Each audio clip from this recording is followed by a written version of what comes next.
Well, today we are going to talk about not sex in the single girl. We'll do that another day, but stress in the single girl.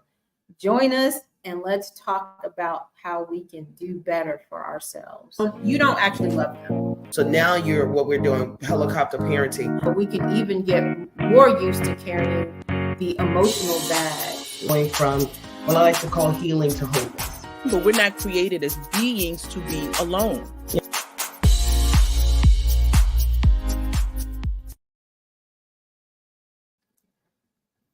Good evening, everyone. Welcome to Live, Love, and Marry Wiser, where our mission is in our name. Proverbs 4:7 says, wisdom is the principal thing, therefore get wisdom. But with all thy getting, get understanding.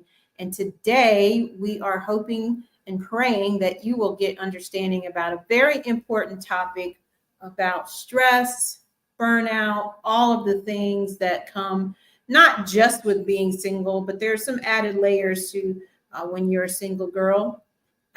We have a wonderful guest on here today, and I'll tell you about her shortly. Unfortunately, my co-host is not here today, and we miss Onita, but she will be back next week. But we are excited. Of course, if you've been watching, you know we don't have any updates now because we've put a hold on our dating journey so we could get some stuff straight in our finances and my finances before we become like a bailout situation for some dude. And we don't want to do that like the banks had to be bailed out by the government. We don't want your husband to have to bail you out of your financial woes. So get your stuff straight. If you don't know anything about that, I'll post that up here, maybe on this side. You can watch the episode from last week where we talked about 5 steps to preparing for marriage God's way. So excited to be here and have this conversation. You know, the program is called Live, Love, and Marry Wiser. So most of the time we do talk about the loving and the marrying wiser. But sometimes we want to, of course, inject the living wiser, because if you're not living wiser, then it kind of impacts the loving and the marrying wiser in very real practical ways. And so we are going to talk about that today.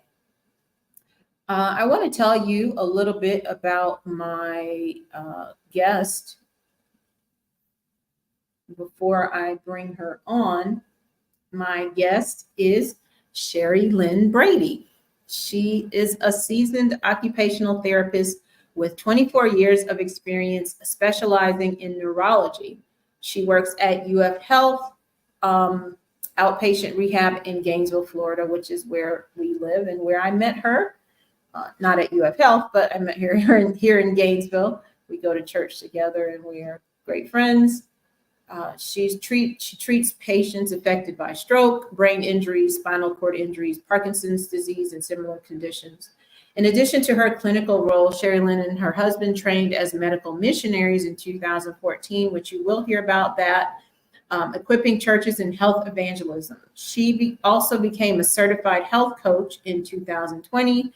And in 2023, she completed her second master's degree in biblical counseling. I actually did not know that was her second master's degree. So you see, you learn something even about your friends all the time. Her extensive background has fueled her vision to promote a holistic approach that integrates biblical principles for physical, mental, and spiritual healing. Driven by a desire to share God's love through wellness, she's especially dedicated to empowering women by offering practical methods to achieve health, balance, and spiritual growth. Recently, her mission has deepened, expanding her holistic wellness focus to include supporting those on their grief journey, a new passion born from personal tragedy. I'm excited for you to meet my friend and a founding member of our community, Praying Sisters, Sherry Lynn Brady. Hey, Sherry Lynn. Hi, Nate. Thank you so much for inviting me. Well, I'm super excited to have you here. And we just had a retreat in September for our inaugural retreat, praying for our Praying Sisters community. We have a link that we'll put in the chat if you are interested in learning more about that. But it is a community for women who feel overwhelmed, who feel like they're tired of being the strong one, and they have created a community in which we support one another, because when I'm weak, then you're strong for me, and vice versa, and we hold each other up. And we're excited to have you here, but one of the reasons that we decided to have you here, besides the fact that I know that you're really passionate about this, and I've learned a lot from you in the couple of years since I've known you. You did a presentation at the retreat for the attendees, and everyone was totally blown away and learned so much. Stress isn't a new topic. It's not a topic we've never heard about, but the way that you put it and the way that you brought it was really impactful to a lot of people. And so that is the reason that we wanted to have you here. Unfortunately, Onita was the one who really said, hey, let's do this. And then she unfortunately cannot be here with us. But hopefully she'll definitely watch, and we'll get this information. But I'm glad that she brought it up. And so thank you again for coming. My pleasure. Good. Well, I want to start off with just a brief, I read your bio, but just kind of in your own kind of way, talk about your medical background and your journey, and even the medical missionary part, and how you kind of incorporated that into your ministry. It's really funny that everything that I've done in my life, now I look back and I can see how God has kind of connected them all. But I've always loved anything that had to do with health since I was little. And I became an occupational therapist, which fit my personality. You have to be very creative. Being an occupational therapist is pretty much focusing on helping people relearn the skills of living in rehabilitation and giving them back their independence and their quality of life. So you're very in tune with people and what they're going through and figuring out how to get them back into doing those different tasks, whether it's driving, writing, cooking, getting dressed in the morning, it didn't matter.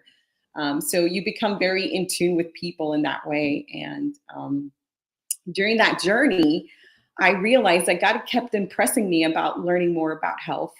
And after my mom was sick with cancer and passed away, I really felt the urgency of wanting to understand how our bodies work, even though I was already a health professional.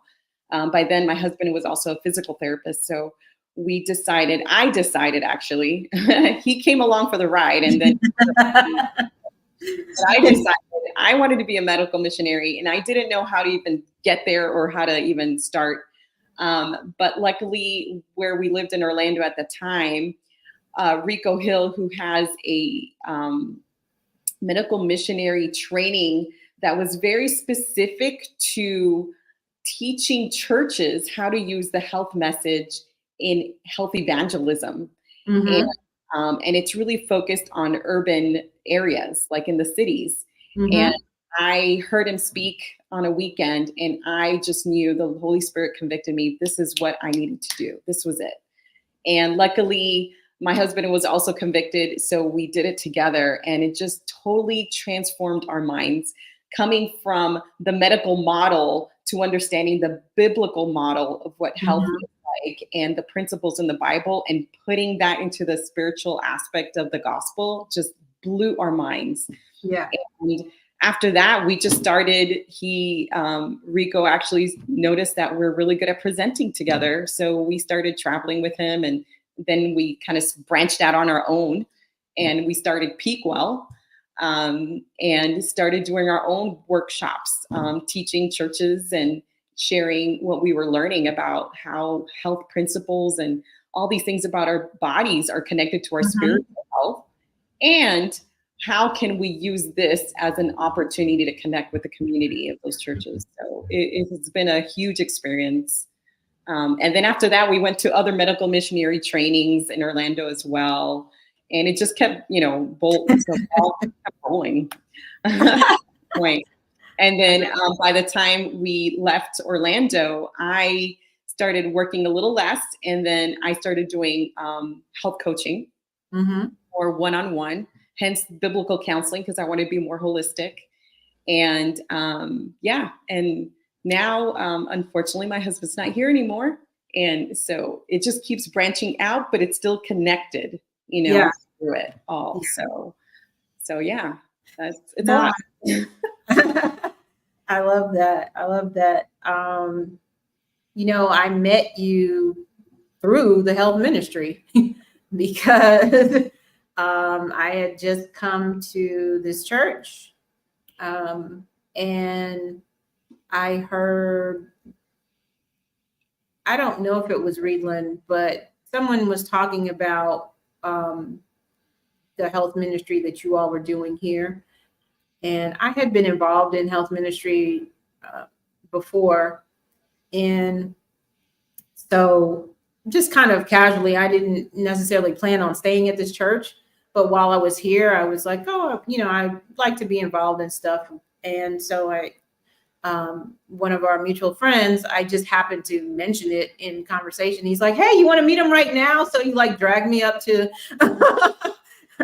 y'all were inside the church after church was over. And I met you and Reedland and then just, kind of got involved.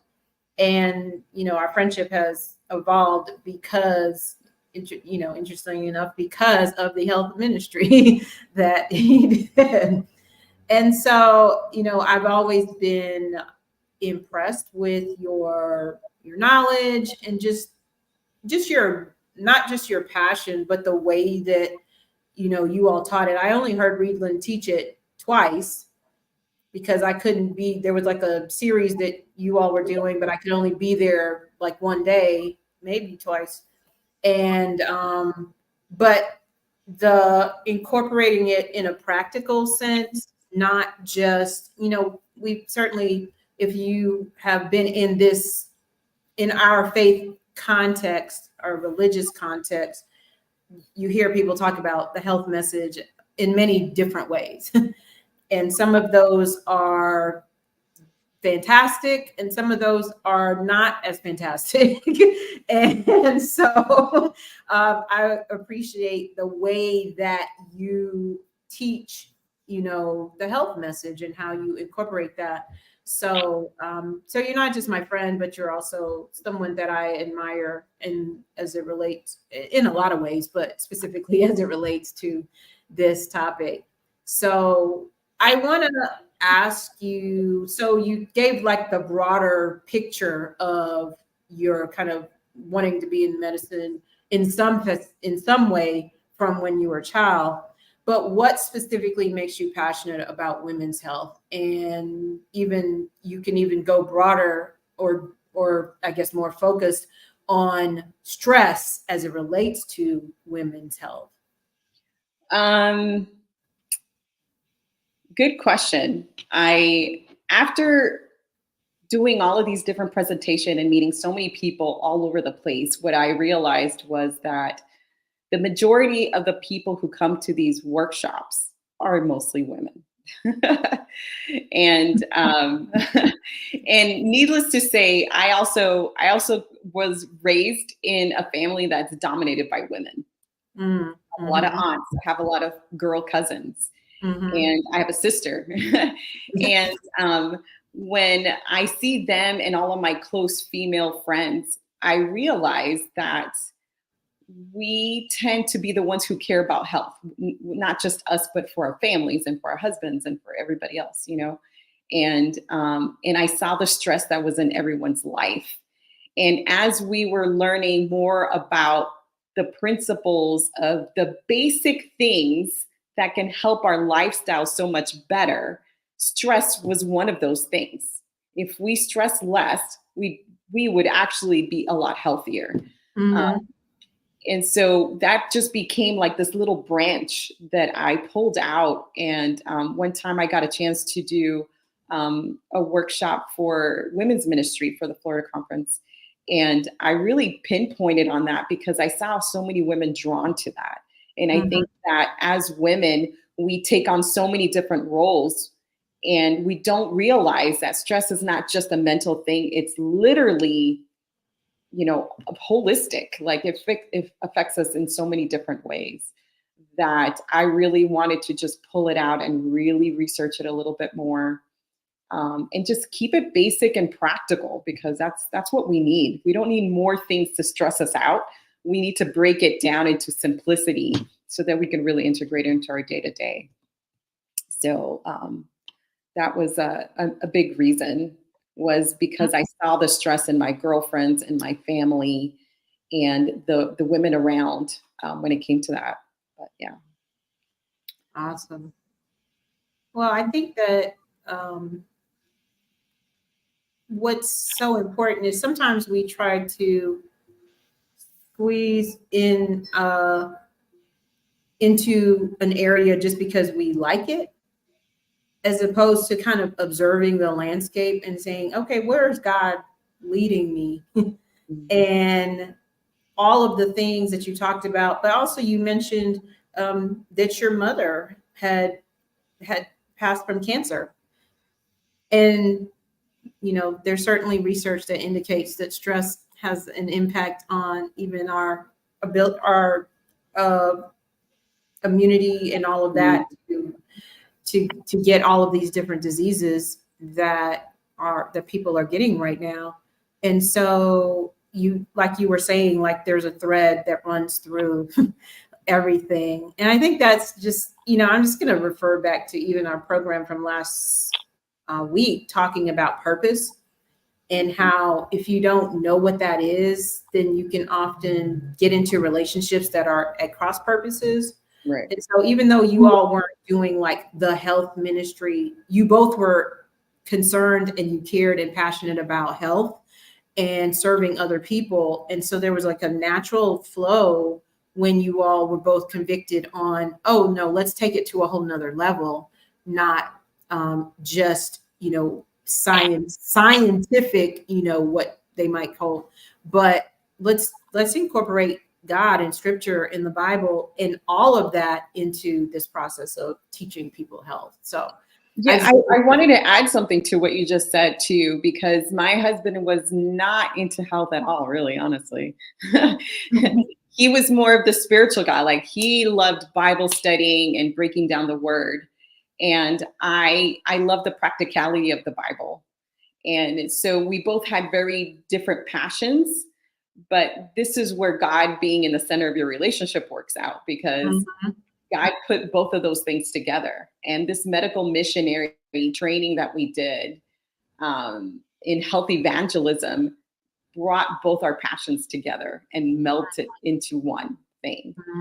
And I think that's what really convicted the both of us, is like, I see the gospel in here. I see the practicality, and it's putting it together and being able to use that in a practical way. And the day-to-day was just, yeah.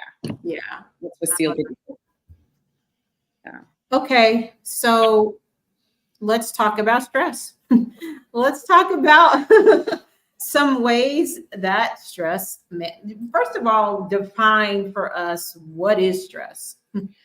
Well, stress is definitely a mental, emotional strain or tension resulting on the adverse or demanding circumstance. And I think a lot of us are normally used to eustress, that we call it, right? And it's that acute stress that we have. It's more of that short-term stress that arises from specific events and situations. So things like an interview, or you have to move really quickly, the stresses of getting married, or paying bills. It's a short-term period of time that our bodies have to like transform into hyper focus in order to get whatever situation done. And as soon as that situation's done, stress levels go back down. So that's kind of the natural way. So stress is actually a good thing. It's the only way for our bodies to get into that focused mode in order to get things done. What happens nowadays is that it turns into chronic stress when these stressors become long-term, and it results in these ongoing persistent pressures of life that does not allow your body to come back to that natural, relaxed state again. Mm-hmm. And I can definitely geek out with you and tell you how it actually works, but I didn't want to, like over. I'll let you geek out a little bit. Go for it. Go for it. Okay, just a little bit. Just a little Yeah. bit. Because I work mostly with people with neurological issues. Anything with the brain to me is like super exciting. Yeah. But pretty much we have this little alarm in our brains called amygdala. Mm-hmm. And with that amygdala, if there is any stressors emotionally or mentally that we see coming at us, so we can use the proverbial bear coming at us, our amygdala like just sounds this little signal, and it tells the hypothalamus, which is like the command center to our brain, and it says there is danger coming, or there's a big stressor coming, and what are we going to do about it? Then it starts to turn on all these different hormones and neurotransmitters to start working, which means your adrenal glands, your cortisol levels, epinephrine, norepinephrine, all of these different neurotransmitters start to waking up and start taking over your body. And that your nervous system, your autonomic nervous system, starts to turn into like this working machine to help you fight or either fight or flight syndrome, which means heart rates go up, your appetite goes down, your breathing gets like really short. Our brains start to get hyper focused. So different things are happening in our bodies in order for us to be focused on the stressor. And as soon as the stressor's down, then the brain's able to, the hypothalamus is able to calm everybody down. The sympathetic nervous system kicks in and brings everything back into that natural state again, normal state. But with stress, what happens is that we're constantly having to, sorry, you disappeared. I was like, what? Yeah, sorry. No, I'm good. I'm here. But with stress, it's constantly going, so all of those, your adrenals, your cortisol levels, all these things are staying in your system. And the longer they're in your system, they can start breaking down different parts of your body in different ways. And that's something that we'll talk about in a little bit. Yeah. Wow. I think that's really great. I mean, when you think about it from a creation perspective, which is the one we have, that these things aren't accidental or incidental or, just by chance, that we're created to navigate this world in a way that serves us all the time. But when sin comes into the world, then all of those things that are supposed to serve us, they can overserve us in a sense or underserve us in a sense. And there's all these things coming up. And so now things are being thrown off balance because of what's happening externally and internally. And, you were, I want to talk about how it manifests in us daily. There may be some typical ways that stress manifests, but also maybe some atypical ways that it manifests. And then we're going to, and then I also want to talk about maybe if there's some differences if you're married or single, or what some of those additional, and maybe I can share some of those additional stressors that might come because of your actual status, marital status. Yeah, I could actually share from both sides, actually. I still don't necessarily think of myself single yet. Like, I'm still in this weird grief moment, but definitely can see it from both sides. I do love that God still instilled a mechanism for us to deal with stressors. It could have been that we couldn't deal with it at all and our whole body shuts down. Yeah. And we wouldn't be able to function. But yet he put this little system to help us figure out how to manage what we were going to have to deal with in a sinful life. So I just think God built us in such an amazing way. But yeah, definitely there's lots of different stressors. I mean, I kind of broke it down into like different categories that might be a little bit easier, but like when we think about societal expectations and gender roles, is like which one for women, right? So how many roles do we have to take on? Like all of them, right? Yes. Women have to have careers. We are mothers. You're going to be wives. Even the stress of you need to be married. You know, like that's a stressor in itself, depending on what culture you're coming from. I remember being stressed, because of the pressure, family pressure about you getting married. Right. So for single women, especially, I'm taking some notes. So, especially for single women, I mean, the expectations that, not just getting married, but okay, so if you're single, then what type of career do you have? Like what other things are you doing to fill up that space that you're not, that you're not married and having children at this time, of course, work-life balance. So women are multitaskers. We have more than one thing going on, right? So it's not just career and it's not just children and husband, but we have church leadership. We have friends that we tend to, sometimes we're the ones who friends depend on for a lot of different things, right? And that can become a stressor as well. Definitely there's health related stressors. So because of all of our constantly, working with other people or thinking of other people, we tend to neglect our own health.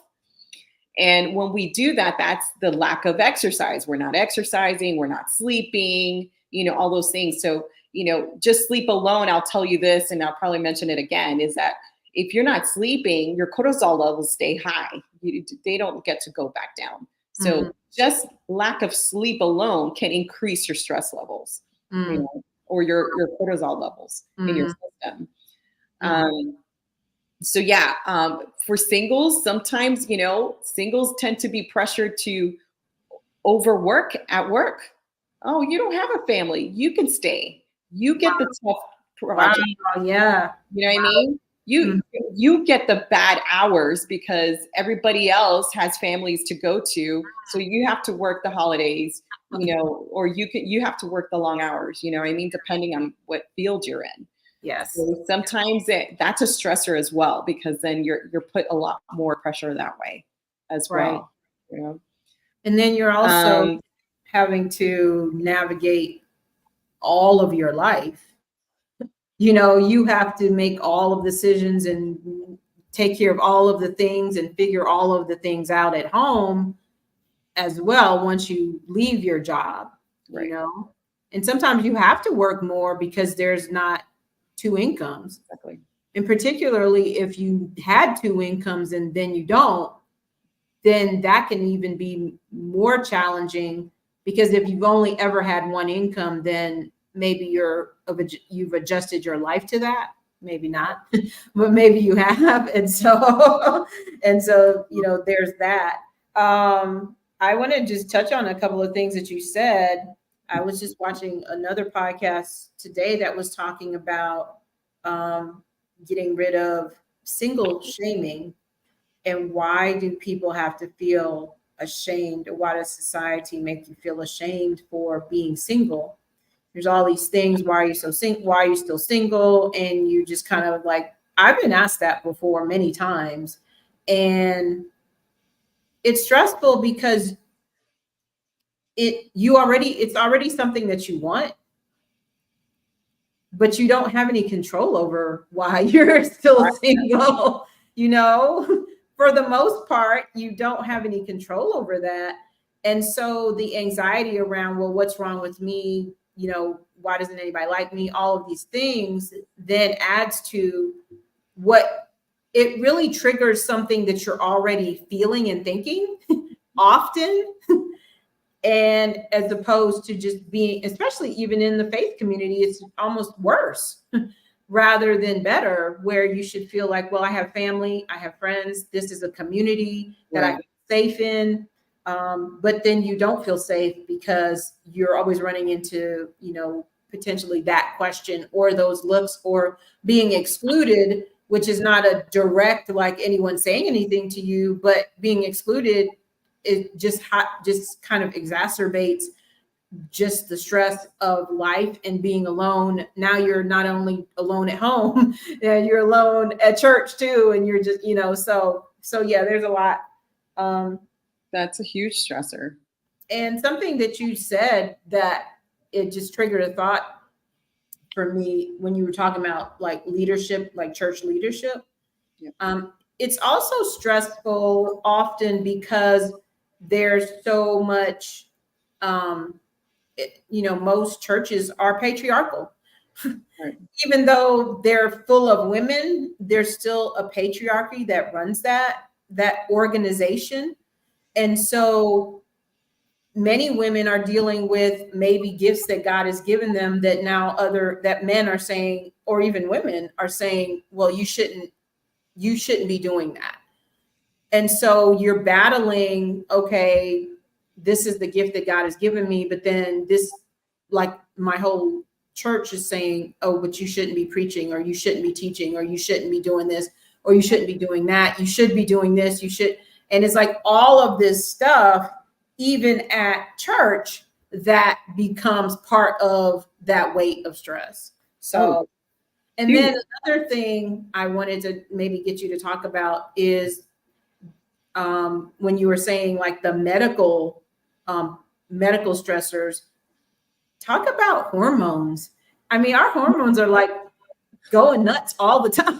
It's just like there's never a time when we can just kind of like chill with the hormones.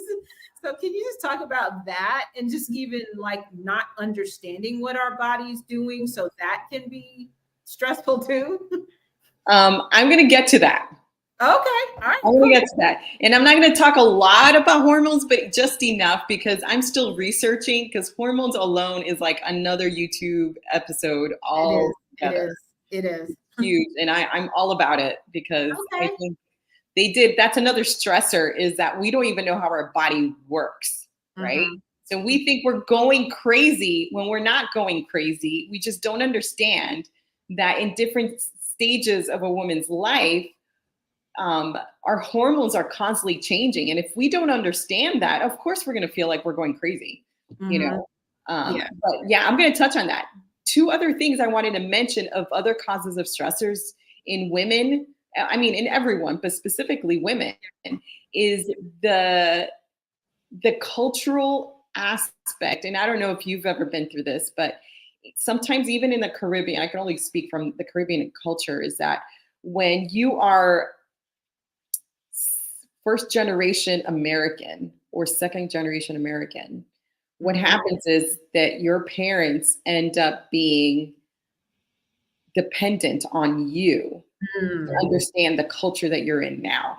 Oh, yeah. And so that generation, the second gen, I call it like second generation. First generation is like maybe your parents who just got here and then you were born here.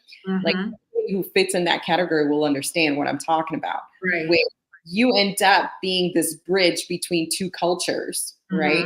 And that bridge alone is very stressful because you're constantly, they're dependent on you for certain things, whether it's understanding how taxes work, how the legal system works, the finances, all this stuff. And sometimes they even want you to take on a lot of the financial stuff because, they can't do it on their own. So even just being that bridge between those two cultures can also be a very big stressor depending on, what's going on in the family. No, that's good. And the other thing also is just regular life issues. I've been stressed more than I should ever be.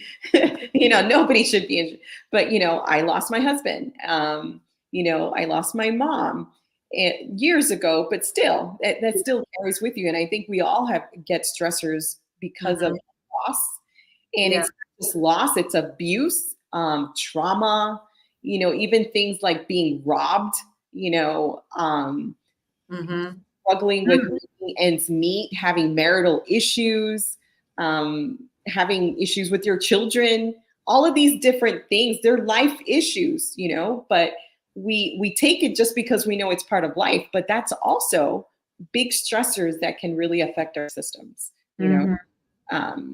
And the way I really broke down stress and how it affects us is it affects us physically, emotionally, mentally, and spiritually, because we were built to be a holistic being.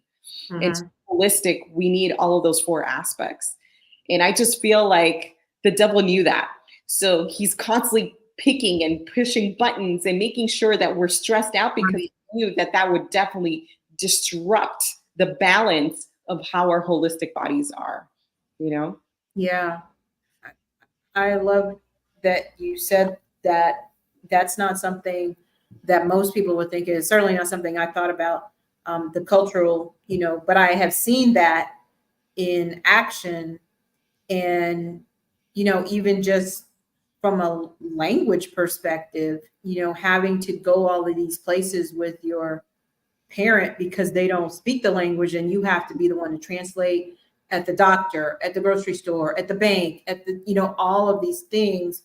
And I mean, you're like 14 or, you know, like, and so yeah, it is very difficult. And then also, you know, when you were talking about just life events, and it made me think about, you know, the ACEs, the adverse childhood events, that, you know, they did all this research on kids, and like how many of these things have happened in your life. You know, you grew up in a house with addiction, or you grew up with an abusive parent, or your parents were divorced, or you were single parent, you know, all of these things that in many respects, we don't obviously aren't happy about these. But a lot of the things that are on the list are things that are just pervasive now. It's not rare. It's not one or two of families that maybe have one parent in the home, or there's divorce, or they're like, some people have never met their parents. Like that's hundreds of thousands and millions of people who walk through that. And so you kind of start off your little childhood life already under stress. Yeah. And how that impacts, you know, the research is showing how it impacts and influences health conditions that we think, oh, you have diabetes, that's because you didn't eat right, and you know, or you have high blood pressure, or and it's like, yeah, those are contributing factors, but if you go back in their history, you see like they were born in stress. Yeah. And lived in stress. And so that makes them more susceptible to that. So the crazy thing is, with chronic stress, is that your brain, it rewires itself to the point where you don't even realize that you're stressed. And I think that's the hard part, is that you have stress, you don't really realize it until your body gets to the point where it's breaking down, and then you start to see it. And that's the reason why it's kind of almost like that silent trigger to a lot of other kind of health issues, is because we're so used to it. It's wired in us that we don't even realize that that's one of the bigger triggers to our health. So I'm going to ask you a question that might just kind of be out the blue here, but how do you think community can impact, for good or not, or neutral, your ability to navigate stress? Well, because we're not, and we're going to talk about, like, you know, actionable things that people can do, and we're going to talk about the dangers of too much stress, which you mentioned some of those already. But community, like a healthy community, how do you think that can impact for good? Well, there's multiple ways. I mean, I know there's a lot of studies that have been done where even just, well, this one's more about volunteering, you know, but when you serve somebody else and you're connected, you're investing time in another person. There's a lot of studies that talk about how it actually increases your longevity. You know? So you literally are benefiting someone else, and altruistically, it's actually benefiting your own body. And that's because it's increasing your endorphins, your oxytocin, all these different hormones that it's really important. And it brings joy into your life. And it literally takes down that stress level, which is a trigger to a lot of these health risks that you can have, risk factors, you know? Yeah. So that's just in volunteering with someone you don't even know. So imagine in a community that is healthy, you have a place where you find forgiveness. And we already know there's tons of research when it comes to forgiveness and how that affects your system as well. There is a place where you will get that dopamine hit with the laughter and the connection that you're getting, right? You're getting the oxytocins when you get to meet, like what we did at our retreat. We were hugging each other like crazy, you know, because we finally get to see each other live and we're hugging each other. There's so much oxytocin going on in there. Yes. Like we were in such a high. And why was that high? It was because those natural hormones that we need to battle that kind of stress is prevalent in that system. So that's just a little bit forward. No, that's so good. I just did a presentation last week on the happy hormones and just talking about that for, you know, single people who don't have a spouse, they're still, and we're not saying this is a substitute. We're just saying it's a reality that you're not married. And so it does not mean that you cannot get the same, those connections, that dopamine, that oxytocin, the serotonin, all of the things, those endorphins that connect you and bond you to people and that bring joy. They call them the happy hormones because it like brings joy. And it's the natural thing that God has created inside of us for that joy, you know, because community, I believe when God said to Adam, when God said it's not good that man should be alone. Yeah, he was talking about Eve, but he was also talking to me on a broader scale about community and the descendants that would come later. So it wasn't just for them two to be together for the rest of eternity, just the two of them. Yes. And so community is not just a husband or a wife, it's people, it's friends, it's family, it's connections, it's sisters, it's all of these things that create that bond and that joy in relationship.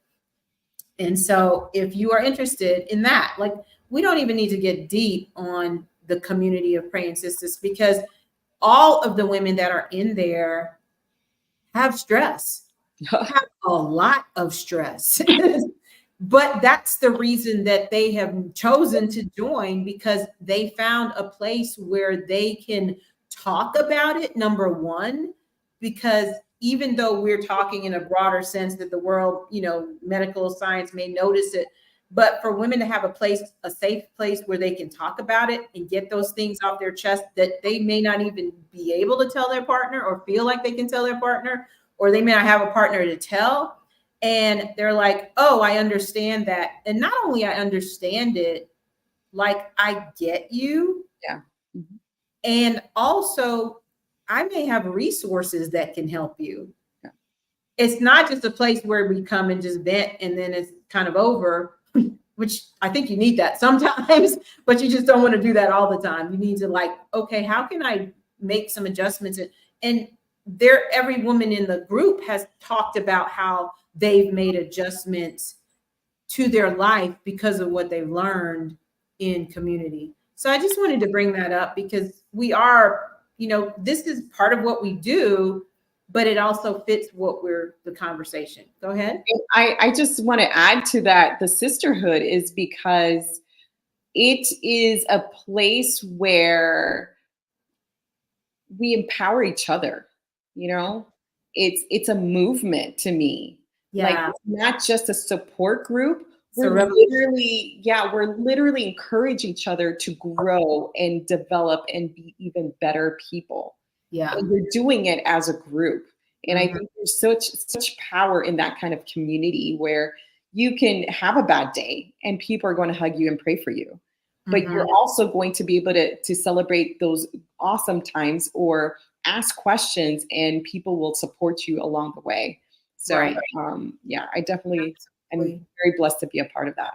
For And sure. they're not going to let you just keep on having a bad day in the same way all the time. It's like, okay, so now what? How are we going to, and we hold each other up and support each other to go forward. So okay, so I want to now switch to, I don't know when you want to talk about hormones, you can talk about it whenever you want to, but what are some of the dangers of too much stress? Yeah. And what are some surprising effects of too much stress that maybe people haven't ever thought about? Well, so I kind of broke it down into like what we were Okay. talking about: physical, mental, emotional, and spiritual. Okay. And I'm going to kind of run through it. So you just stop me whenever, because it's a lot. You got the floor, girl. So the way stress affects us physically, we already know because of how our our nervous system has to rear up to focus on that stressor. Certain things are happening in our body, like we were talking about increased heart rate and, lower blood pressure, all these different things. Well, higher blood pressure. So if our state of stress is high, what happens is our cardiovascular system is going to have high blood pressure. Our immune system drops because we're so focused. So it drops, then we're more susceptible to being sick, right? A lot of stressors also cause infertility. It causes low sex drive, it causes our hormones to kind of go crazy, which I'll talk later about. All right, you married people who listening. You Yeah, may exactly. seeking out like all of these medications or pharmacological interventions, but it's like, okay, but you still have too much stress, and so that's why your sex drive is down. That's why maybe you can't have the baby that you are seeking to have. That's a huge thing because people pay thousands of dollars to go to doctors to figure out why they can't, and you're saying, hey, there is this possibility. Yeah. Okay. And yeah, Keep on going. really. Sometimes you have to change your job or move or do whatever it takes in order to try to get away from it. But again, sometimes we don't realize the stress that we have. Yeah. And let me just interject here a thought, because you know how, and even sometimes the stress of trying to have a baby causes you not to have a baby, because you know how many stories we've heard of people who've decided to adopt or do something else, and then they get pregnant like right after they adopt a child because that stress has now been released because they have a child and now they get pregnant naturally. So that actually makes a lot of sense. Yeah, and another one is like having chronic illnesses, lifestyle, illnesses like diabetes. Diabetes throws off your metabolic system, which also can increase your cortisol levels and elevates your glucose levels, and things like obesity and migraines. All of these things can be effects from stress alone, just because it throws off your metabolic system. Yeah. Sometimes we complain a lot of like muscle pain, tension, muscular issues. And sometimes what happens is that when we're stressed, our muscles are tense because of that same issue. We're focused, hyper focused. Our muscles are so tense, we don't even realize it. So we end up with some of these chronic pains because of it. Insomnia, digestive issues, again, cortisol impairs our digestion. So we can't absorb food the same way. We have local inflammation in our guts. Wow. And sometimes it causes permeability, which is like that leaky gut syndrome, So sometimes stress can do that. If there's enough cortisol, it really impairs the way our body, our GI system works, and leading us to other kinds of digestive issues. Right.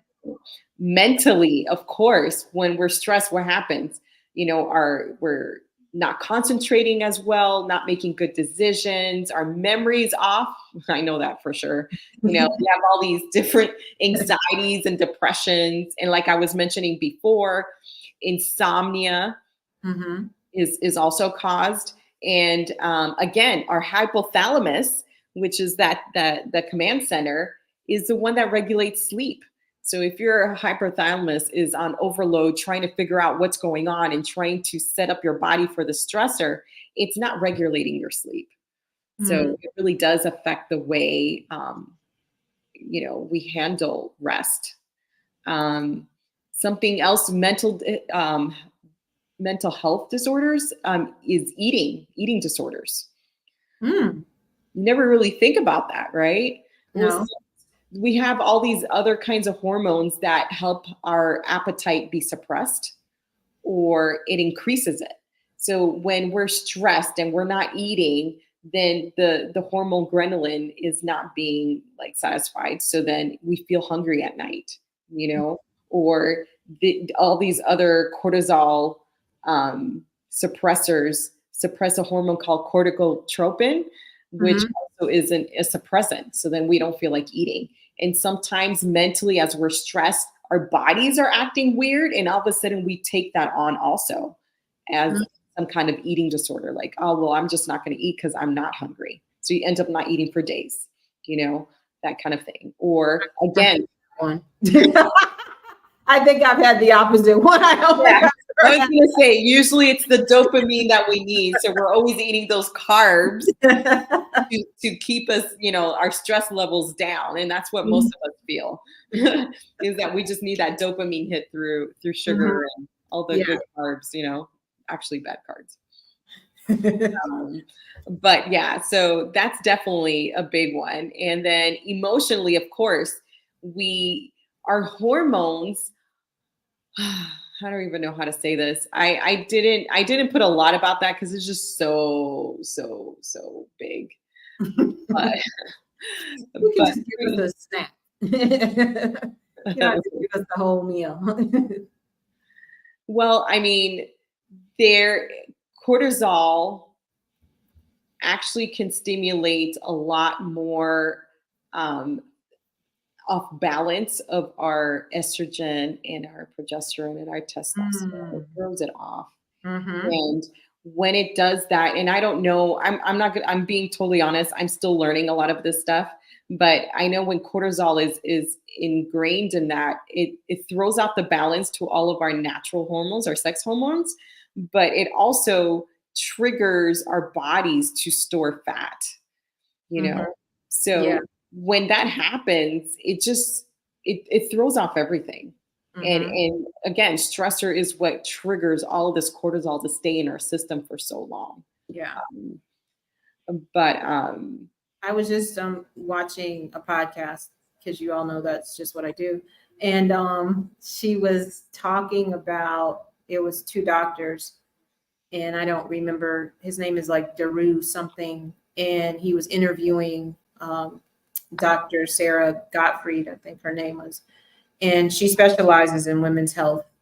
And she was talking about this issue that you just brought up with pretty much the whole program was about hormones and cortisol and that, because she had gotten to the place where she was probably in her mid 30s or so, and just was having a lot of different issues with her body. And she went to her doctor, and he said, oh yeah, you're probably perimenopausal. This is just the way your life is going to be. So just deal with it. And she's like, that's kind of what doctors are telling, because they're not learning about, how our hormones, female hormones, like are navigating our bodies and how those changes are made. And so he asked her, like, when she kind of healed herself and got herself, he's like, what's the first thing that you think that someone should focus on based on just your own, N of one research? And she said, getting rid of cortisol, like you have to. She said, it is the number one issue for primarily women especially in that age range, 35 to like 55. And so she's like, that is the first thing that you need to work on. And so she's like, you can detox from it. And I didn't really remember all the methods she was talking about, but yeah. So, you're right. You're spot on.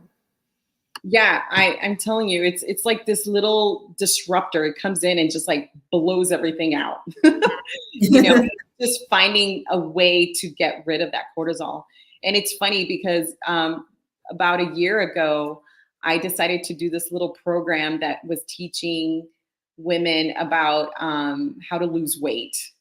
And a big part of it was don't exercise as much, because exercise can overstress your body, and because we're so much more hypersensitive to having cortisol in our system, that we can't work out as hard as we used to when we were in our 20s. You know? Yeah. And it's just like mind blowing. I'm like, how am I only going to do 5 minutes, 10 minutes, and that's okay? Actually, I'm really happy because working out is not the greatest thing to do. So, but we actually have to exercise less. Yeah. And we have to eat differently. But Mhm. the third big thing was self-care and stress reducing activities. And it's just like mind blowing. I'm like, really? Like I get to like read and like sit in a hammock, and that's good for me. Like I shouldn't feel guilty about that, You should because not feel it's guilty. good for your health to be able to do those things. You know? That's so good. That's so good. Can you just spend another minute there on self-care? Because this is something that, we hear about, of course, and, it's certainly more prevalent for people to have these conversations, but just spend a minute on that, and just kind of even what that might look like. Because some people, when they hear self-care, they think, bubble baths and candles and wine or whatever. And I'm not into any of that. And so, so what does self-care mean for me, kind of thing. Well, I mean, and we're going to talk about all these different practical things, but one practical thing is self-care, because what women tend to do is that we are nurturers, and we tend to think of other people. Not that we're not selfish people. We're selfish people. We're human, we're simple human beings. But we are natural nurturers, which means we're always thinking of other people, not thinking of ourselves. So it's not about self-care like I'm going to go shopping and doing retail therapy, because that's not healthy. Yeah. But it's about understanding where our bodies are. What is our limit? Sometimes we always are pushing ourselves past the limit of our sleep, past our limit of our stress levels, past our limit to, well, I don't need to eat today because I got to get these things done. And we're kind of throwing our own body, our own lifestyle out the window just to get everything else accomplished. Right. And to me, self-care really means that we need to start thinking about what our body is telling us, right? And if my body is telling me I'm tired today, I need to take a nap. Take the nap, because your body's telling you need to take that nap. Wow. That's good, Sherry Lynn. Because if you don't take that nap, then that stress level is going to keep going and going and going, and your body's going to fall apart at the end, at the end of the day, or being able to go for a walk.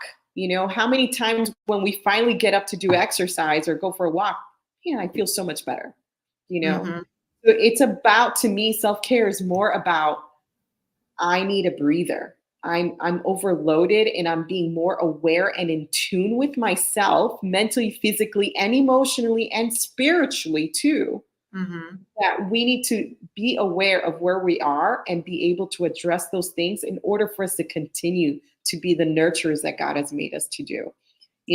Especially spiritually, we tend to neglect prayer. We tend to neglect meditating on God's word. And that is the key to everything that we're trying to do as a holistic being and a child of God. So that, to me, is what really self-care is all about. I think that's so good. And I know you're going to talk about the spiritual part. But I think that's a really great way of thinking about it, because if we do the thing that our body's telling us to do, then we have the energy to do the things that we need to do for others or ourselves. And, I'm probably not going to say this right, but there's this quote that I've seen often that basically says that if you don't take the time to take care of yourself now, then you'll be forced to do it. You'll be forced to stop in another way. And for so many of us, it's like you wait until you get sick because you're like, I have to. but then when you get sick, you can't. And so when we thought we had to, that was more here and maybe societal external pressure. But when you're sick in the bed and you can't, then suddenly everyone else figures out how to do what needs to be done. And so being able to say, you know what, today's the day. I'm going to do this. I'm going to rest, whatever it means to you. But also that self-care is not a once a month thing. No, it's Once not. a month thing. So It's whenever your body tells it to you. yeah. You know, we just can't ignore it. And you realize that if you don't ignore it, you realize that that self-care comes a little bit more routinely than we think. Yeah. And I feel, I mean, I really do believe that you should do, if we do something for other people every single day, then we should do something for ourselves every single day, whether that's 30 minutes of whatever you enjoy.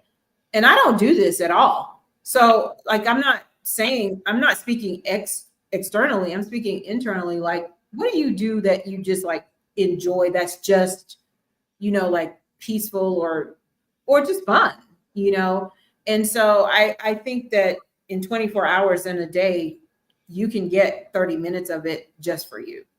Okay, so we're winding up now, but I want you to talk about the spiritual because that's important, and then just share kind of like some steps that we need to take to kind of reverse these things.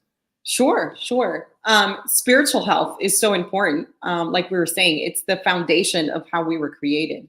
And unfortunately, it's usually the first thing that goes out the window when we're stressed out is not having a devotional life. Sometimes when we're stressed, we can't think properly. So if we're not really memorizing God's word and those promises in the Bible, then when you need them the most, they're not going to pop into your head like they should. Right.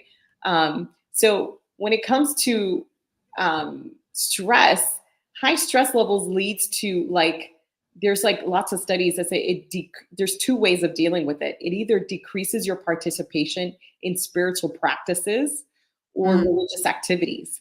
So individuals may find it difficult to, maintain, like we were just talking about, like a devotional life or coming to church every week, things because they're stressed.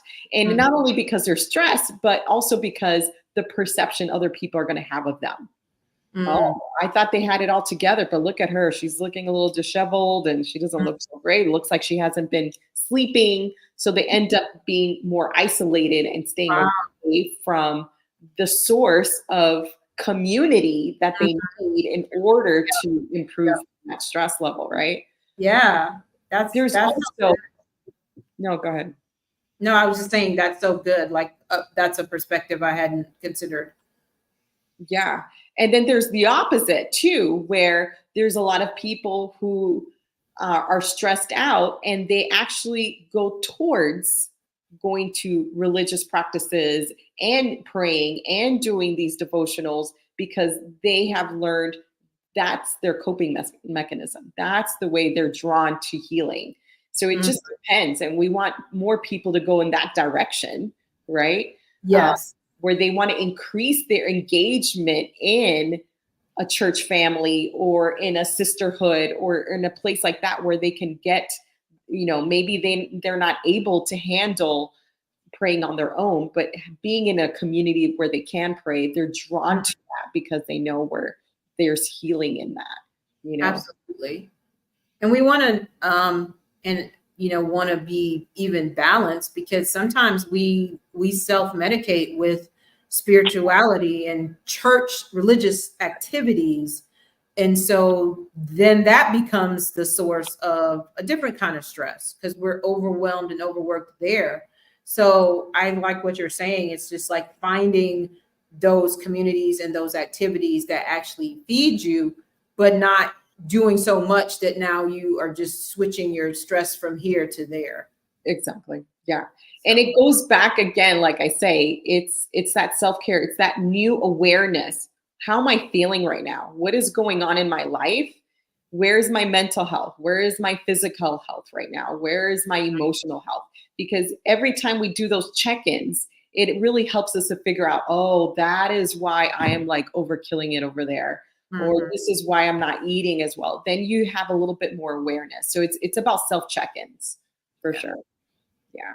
Okay, so do you want to give us a few just steps we can take? I know you started talking about self-care already, but some other things we can do to kind of address these in our own life as we start to wind up here. Yeah, normally there's like 10 things. I only going to talk about like the top 3 or 4, you know. Top 3 or 4. Number 1 is trusting God. And I know it sounds like, well, of course, but it's the foundation to everything. If we trusted God and the principles in the Bible that really are practical, that we use day to day, then we can trust that if we did them, it will actually work.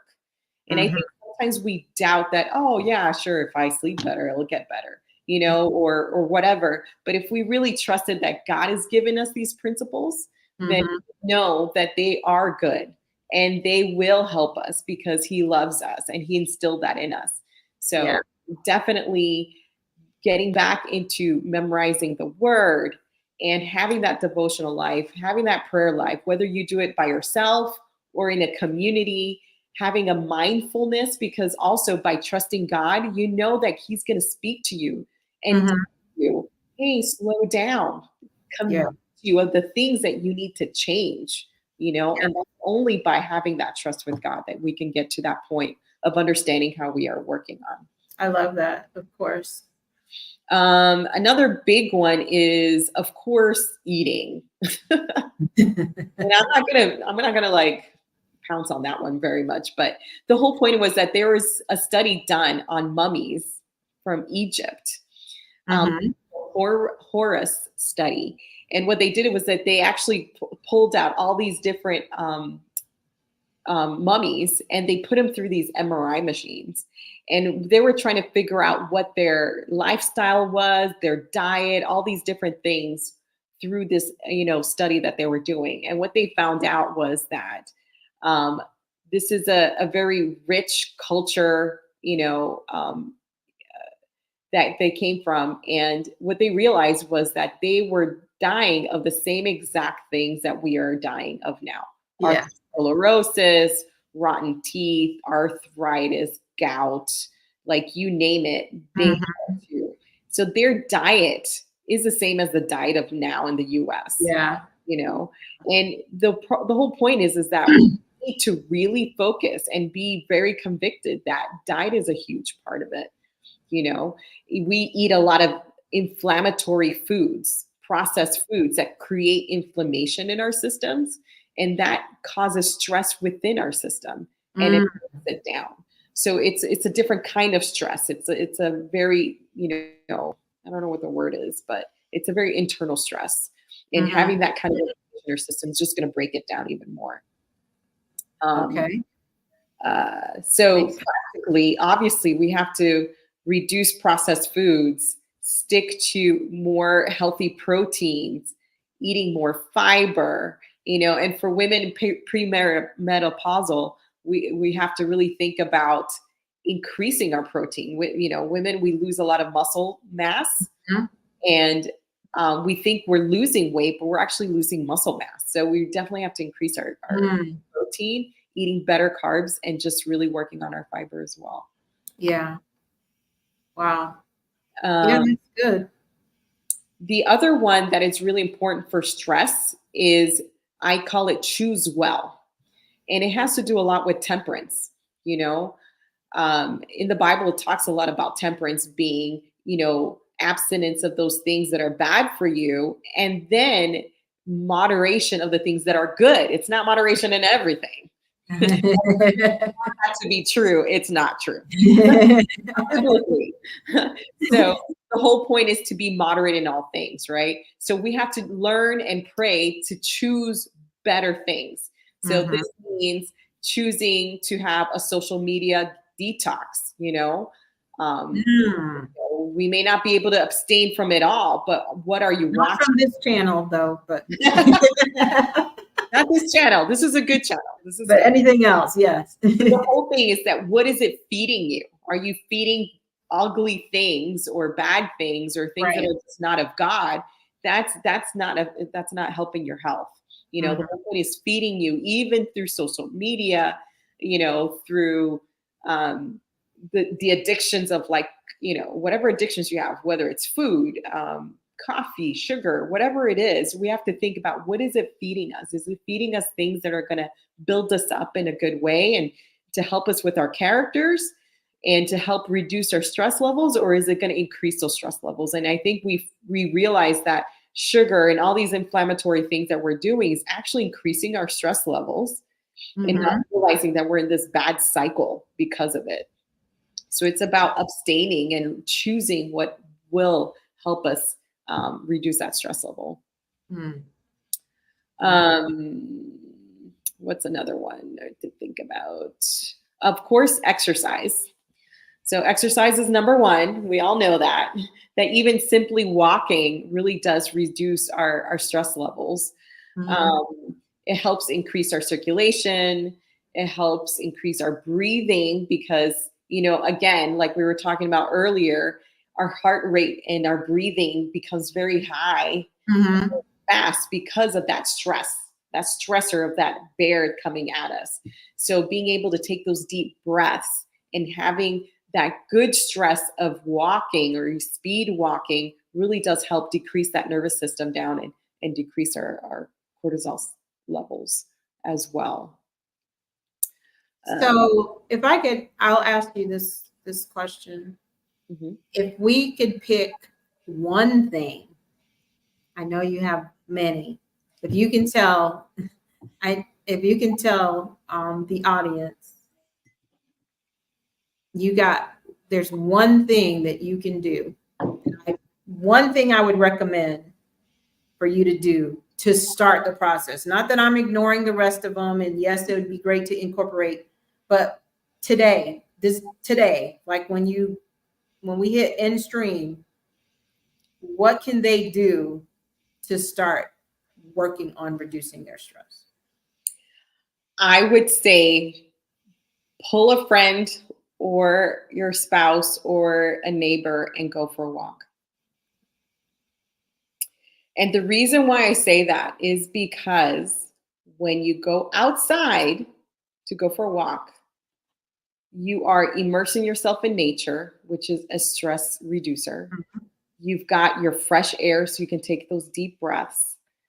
Exercise already, once you exercise and you get that dopamine hit, it actually makes you want to do better things. It doesn't force you, but it automatically makes you want to eat better, Mm-hmm. think better, Mm-hmm. you choose better because of those dopamine, and endorphin that you're getting from the walk. And if you're doing it with a friend, you're already getting that company, you're getting that support system, you got the community that also increases those happy Mm-hmm. hormones, like you said. Yeah. Mm-hmm. So walking literally can bring, I don't know how many already, principles into one thing. So I would definitely say go pull somebody with you and go for a walk. I love it so much. And I just love everything that you shared with us. It was really, really great. And some things that we hadn't thought about and talked about, and that other people haven't, the people that will hear will benefit from this as much as I have. And I just want to read this scripture. Philippians 4:6-7 says, "Be anxious for nothing, but in everything by prayer and supplication with thanksgiving, let your requests be made known to God. And the peace of God, which surpasses all understanding, will guard your hearts and minds through Christ Jesus." And peace is the opposite of stress. I think that we live in a world where we think it's not possible to have peace because we're so stressed out and we're grinding and we're this and that, and there's like so much coming at us. But for people who believe that God's word is true, he's like, he will give you that. Yep. If we can, what you said, number one was trust in God. And obviously that's an ongoing process. You can go out and take a walk right now. Learning to trust God is a day by day. But that peace really is possible. And it doesn't mean that there won't be things in your life that are difficult to navigate. Of course, there will be. We live in a world of sin, and we are sinners. We don't just live in a world of sin, but we sin. And that causes stuff to happen, in our lives. We want to make better choices, but that peace is possible. And I know for myself, I don't always experience that, but that's not God's fault. He promised it to us.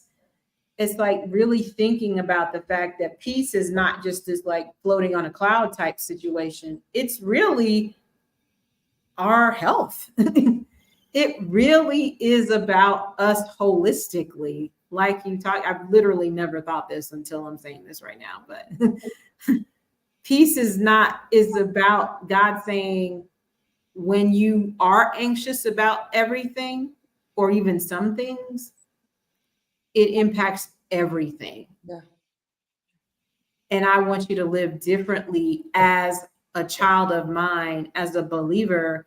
I want you to live differently here on earth than people who don't have me, because that's also a witness for me.